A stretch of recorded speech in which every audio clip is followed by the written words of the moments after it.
내 몸을 위한 건강 노하우 닥터하우스에서 전해드릴게요. 안녕하세요, MC 정수입니다. 안녕하세요, 이비인후과 전문의 조현호입니다.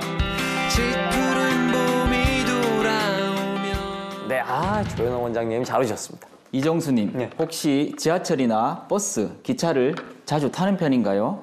저는 제가 안 그래도 얼마 전에 대구에 가가지고 버스를 제가 탄 적이 있죠, 버스. 대중교통으로 다닐 때 마지막 정거장을 종착역이라고 표현하잖아요. 그런데 코병에도 종착역이 있다는 사실 알고 계셨나요? 그래서 오늘의 주제는 코병의 종착역, 축농증입니다. 아니, 코병의 끝이라는 얘기 같아서 가슴이 철렁한데 우선 축농증 뭔지 설명 부탁드리겠습니다. 우리가 흔히 축농증이라고 말하는 부비동염은 코 주위에 공기가 차 있는 공간인 부비동에 생긴 염증을 말합니다. 4주 이내일 때는 급성축농증, 3개월 이상일 때는 만성축농증으로 구분합니다. 코는 그 주위에 머리뼈와 얼굴뼈 속에 있는 공기가 찬 공간들과 통해 있는데 이곳이 바로 부비동이죠. 제 뼈 안에 그런 게 있는지 몰랐어요. 부비동은 우리 몸에서 어떤 역할을 하는 거예요? 부비동은 두개골의 무게를 줄여주고요. 목소리를 울려 윤기 있는 소리로 만들어줍니다. 또한 점액질을 만들어서 들이마신 공기의 습도를 조절해주기도 해요. 축농증은 근데 왜 생기는 건가요?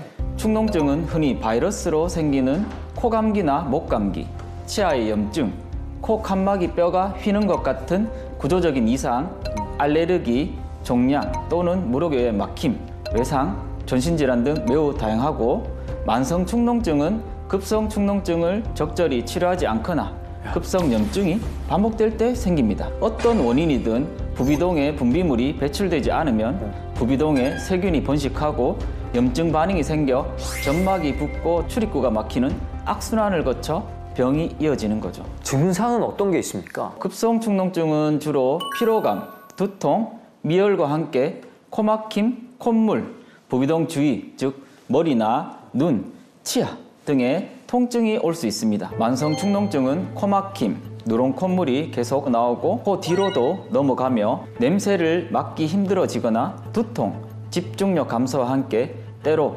중이염이나 기관지염이 생기기도 합니다. 그렇군요.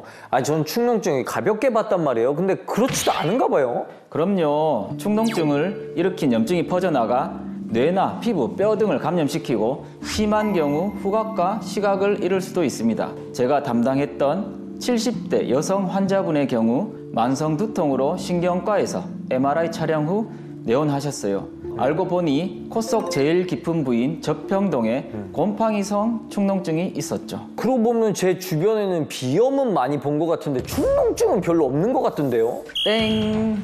그렇지 않습니다. 그렇지 않나요? 2021년 급성 만성 축농증으로 내원한 환자 수만 해도 304만 1867명이었습니다. 본인이 축농증인지 잘 모르는 분들까지 더하면 엄청 많은 인원이 해당하는 셈이죠. 이야기 듣다 보니까 저도 약간 축농증인지 아닌지 긴가민가한 사람 같은데 간단하게 알아볼 방법이 있을까요?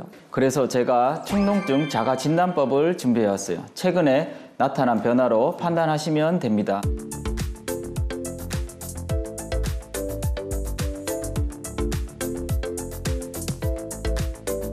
이 중 3개 이상 항목에 해당한다면 축농증을 의심해 볼 수 있습니다. 그렇군요. 그러면 이제 치료법을 좀 알아봐야 될 것 같습니다. 급성 축농증이나 소아의 경우 항생제 등의 약물 치료를 우선으로 하고 비강내 스프레이와 비강 세척 등을 병행하기도 합니다. 또 항원에 대한 면역 반응을 낮추기 위해 면역 치료도 시행할 수 있죠. 약물 치료가 듣지 않는 만성 축농증의 경우 수술적인 치료를 고려해 볼 수 있는데 수술은 염증 있는 부비동을 개방해서 환기와 배설이 되게 하고 원인이 되는 코 안의 구조적인 이상을 교정하는 방식입니다. 그러면 이게 예방법도 있을까요? 물론입니다. 가장 중요한 것은 평소 코막힘이나 콧물 등의 증상이 있을 때 혹시 코 안 뼈가 굽어 있는지 알레르기나 호상구 등의 비염이 있는지 확인한 뒤 이를 적절히 치료하는 겁니다. 코감기 증상이 있을 때 이를 오랫동안 방치하지 말고 적절한 약물 치료나 코 세척을 하시는 것도 중요하고요. 특히 수분을 충분히 섭취하면 코 속 점액이 묽어져서 배출이 쉬워지니까 하루 7, 8잔 정도의 물을 마시도록 해주세요. 적절한 가습기 사용으로 코 내부를 촉촉하게 유지하도록 해주는 게 중요합니다.